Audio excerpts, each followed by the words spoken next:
예술에 관한 기묘한 이야기라면 옛날 같은 반에 있던 남자아이가 떠오른다. 그 아이는 대단히 그림을 좋아해서 짬만 나면 그림을 그리곤 했다. 그 녀석은 그림에 재능이 있어 특출나게 잘 그렸지만 그 대신인지 조금 지적 장애가 있었다. 그리고 그 탓인지 친구도 적었다. 나까지 해서 2~3명 정도였을까.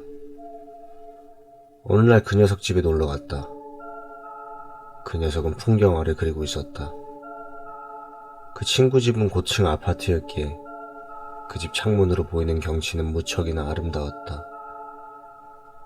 워낙에 그림을 잘 그리는 친구다 보니 당연히 그림들은 훌륭했다. 하지만 찬찬히 살펴보고 있자니 뭔가 위화감이 느껴진다. 잠시 골똘히 보고 나니 그 그림에는 없어야 할 건물이 서 있기도 하고 어떤 건물은 아예 사라져 있다는 게 눈에 들어왔다. 야, 이거 뭐야? 잘못 그린 거 아냐? 라고 내가 물었다. 그렇지만 그 녀석은 괜찮아. 아무것도 잘못된 게 없어. 라고 말할 뿐이었다. 나도 별로 신경 쓰지 않고 그저 그 녀석이 상상해서 그린 그림일 거라는 생각만 했을 뿐이다.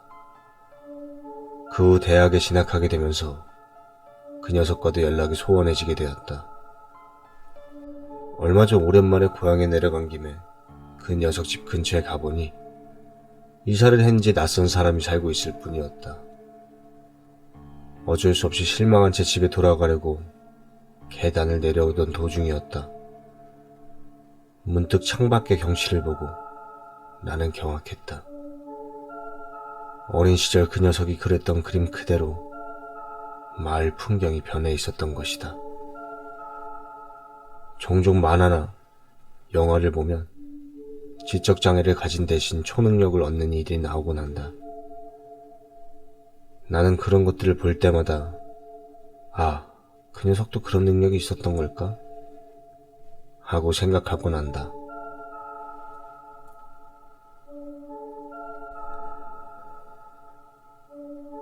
나는 어릴 적부터 내 이름을 별로 좋아하지 않았다. 그리하여 10년 전쯤 성인이 된 것을 계기로 개명을 했다. 그렇게까지 이상한 이름은 아니지만 보통은 하나코라고 읽는 화자라는 한자를 M이라고 읽었다. 한자와 발음이 완전히 다르다 보니 처음 보는 사람 중 내 이름을 제대로 읽는 사람은 아무도 없었다. 그런 일이 누군가를 처음 만날 때마다 일어나서 짜증이 나 부모님께는 비밀로 하고 혼자 개명을 했던 것이다.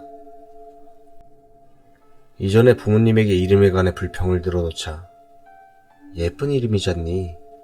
라는 대답이 들어온 적이 있었기 때문에 나는 분명 부모님이 반대할 거라고 마음 깊은 곳에서 단정짓고 있었던 것이다. 그리고 개명을 완료한 후 부모님에게 그 사실을 전했다. 그러자 어머니가 미쳤다. 격노하거나 통곡한 것도 아니고 그저 말 그대로 미쳐버렸다. 미안해요, 미안해요 라면서 미친 듯 되풀이할 뿐이었다. 그전까지는 너무나 평범한 어머니일 뿐이었는데 그날 이후로 집안일조차 할 수 없어진 채 집 안에 틀어박혀 자해만을 반복하게 되어버렸다. 연필이나 화장품을 가지고서도 어떻게든 스스로 해치려 하기에 집안의 온갖 물건을 다 내다버려야 했다. 아버지에게 들은 이야기지만 어머니에겐 2명의 언니가 있었다고 한다. 그리고 어머니까지 셋이서 여행을 가다 교통사고가 나서 그만 2분의 언니는 즉사하고 어머니 홀로 살아남았다는 것이었다. 그리고 내 이름은 그 죽은 2사람에게서 따와서 붙인 것이라고 한다. 나는 이모 2분의 존재는 알고 있었지만 성함까지는 몰랐었다. 어머니는 나를 이모들과 겹쳐보고 있었던 것은 아니라도 내 이름에 심각할 정도로 의지하고 있었던 것 같다. 그 당시 어머니는 이모들과 사이가 좋았지만 그 외의 가족들에게는 심각한 학대를 당하고 있었기에 더욱 상태가 심했던 것 같다. 하지만 내가 태어난 후에는 완전히 보통 사람으로 돌아왔기에 아버지도 어머니가 완전히 회복했었다고만 믿고 있었던 것 같다. 얼마 지나지 않아 어머니는 불기의 객이 되셨고 아버지도 어머니를 돕지 못했다는 죄책감에 시달리다 사고로 세상을 떠나셨다. 나는 도대체 왜 개명을 했던 걸까? 왜 한 번도 이름의 유래에 관해 묻지 않았던 것일까? 굳이 물어보지 않더라도 알려주면 안 됐던 것일까? 나 자신과 아버지, 어머니를 탓하고 꾸짖으며 10년을 살아왔다. 앞으로도 이대로일까 하는 생각을 하면 이제 슬슬 지친다는 생각뿐이다. 이런 글을 읽게 해서 정말로 미안합니다.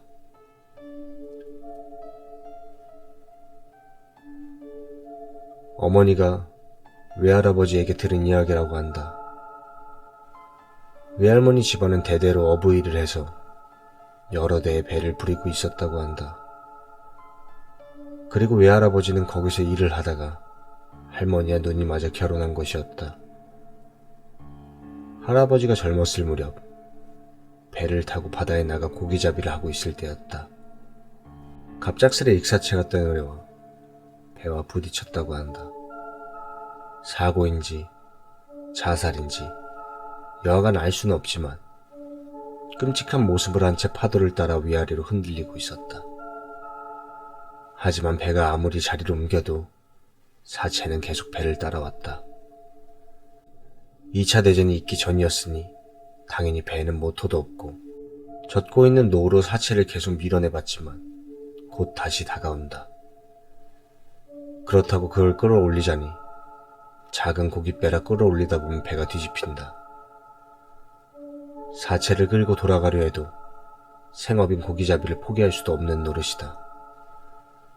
그때 할아버지의 내리에 과거부터 내려왔던 전설이 떠올랐다고 한다. 그 내용이란 이러한 상황에 처했을 때 익사체를 대하는 법에 관한 것이었다. 두 손을 모으고 저 미안하지만 지금은 고기를 잡아야 하니 조금 떨어져 있어 주게나. 그 대신 자네를 무슨 일이 있어도 육지로 데려다 주겠네. 라고 부탁을 하는 것이다. 그러면 익사체는 어느새인가 파도 속으로 모습을 숨기고 약간 떨어진 곳에서 떠 있는다고 한다. 그 후 고기잡이가 끝나 돌아갈 때에는 고기잡이가 끝났어. 이제부터 돌아갈 거네. 제대로 잘 붙어서 따라오게나. 라고 말하고 돌아가는 것이다. 그러면 신기하게도 익사체는 적당한 거리를 두고 배를 따라 항구까지 떠내려온다는 것이다. 할아버지가 이 이야기를 하며 인간이라는 건 말이다. 아무리 그래도 바다에서 죽고 싶지는 않은 법인 게야. 라고 말하셨다. 설령 무슨 일이 있어도 죽은 후에는 땅에 편하게 묻히고 싶은 게 인간의 본성이라는 것이다. 이것은 나와 친구인 K군, S군이 함께 체험한 이야기입니다. 만일 이 사건이 없었다면 우리는 지금 이렇게 살아있을 수 있었을지. 우리들이 중학생이었던 때의 일입니다. 그때 우리는 밤늦게까지 함께 놀곤 하는 많이 친한 친구로 언제나처럼 늦게까지 놀고 집으로 돌아가고 있었습니다. 그렇지만 돌아가는 도중에 갑자기 비가 내리기 시작해서 우리들은 비를 피해 젖지 않도록 처마 밑으로 조심스레 걸었습니다. 어느새 주위도 상당히 어두워져 부모님이 걱정하겠다는 생각이 들었습니다. 몇 시간 정도 지났을까요? 비는 여전히 그칠 기미가 보이지 않았습니다. 결국 S군이 젖어도 어쩔 수 없는 거니까 빨리 뛰어가자 라고 이야기해 우리들은 달리기 시작했습니다. 그런데 어째서일까요? 달려도 우리들이 사는 아파트까지 도착할 수 없었습니다. 평소대로라면 벌써 도착했을 텐데 우리들은 이상하게 생각하면서 뒤로 다시 돌아가 다시 길을 찾아보기로 했습니다. 그런데 거기에 한 명의 소년이 서 있었습니다. 그리고 우리들은 멈춰 섰습니다. 야, 이런 아이 아까도 있었어? 아니, 난 못 봤었는데? 우리가 이상하게 생각하고 속닥대고 있는데 소년이 다가왔습니다. 이쪽은 안 돼. 가면 안 돼. 우리들은 왜 안 된다는 거야 라고 생각하고 그냥 지나가려 했습니다. 그렇지만 소년은 갑자기 가면 안 돼! 이쪽은 위험해요! 라고 외쳤습니다. 어쩔 수 없이 우리는 그럼 어느 쪽으로 가야 한다는 거니? 라고 물었습니다. 소년은 갑자기 활짝 웃으며 그럼 따라와 라며 우리를 왼쪽에 있는 길로 데리고 갔습니다. 그리고 몇 분도 지나지 않아 우리는 어느샌가 아파트 앞에 도착해 있었습니다. 소년에게 감사 인사를 하려 했지만 소년은 어느새 비사이를 달려 사라져버렸습니다. 우리들은 일단 집으로 돌아갔습니다. 그리고 다음날 우리들은 놀랄 수밖에 없었습니다. 뉴스를 보니 우리들이 돌아가려고 했을 때 소년이 가로막은 길의 끝에서 탈옥해서 도망가던 살인범이 칼을 가지고 숨어 있었다는 것입니다. 그때 그 소년을 무시하고 지나갔었더라면 우리들은 과연 어떻게 되었을까요? 그리고 나중에 알게 된 것입니다만 그 소년은 바로 그 살인범에게 살해당한 것 같습니다. 그리고 그 소년의 꿈은 다른 사람을 지켜줄 수 있는 따뜻한 사람이었다고 합니다. 소년은 자신과 같이 슬픈 죽음을 맞지 않게 하려고 우리를 인도해 준 걸까요? 우리들은 지금도 매년 그 아이의 무덤에 가서 성묘를 하고 있습니다.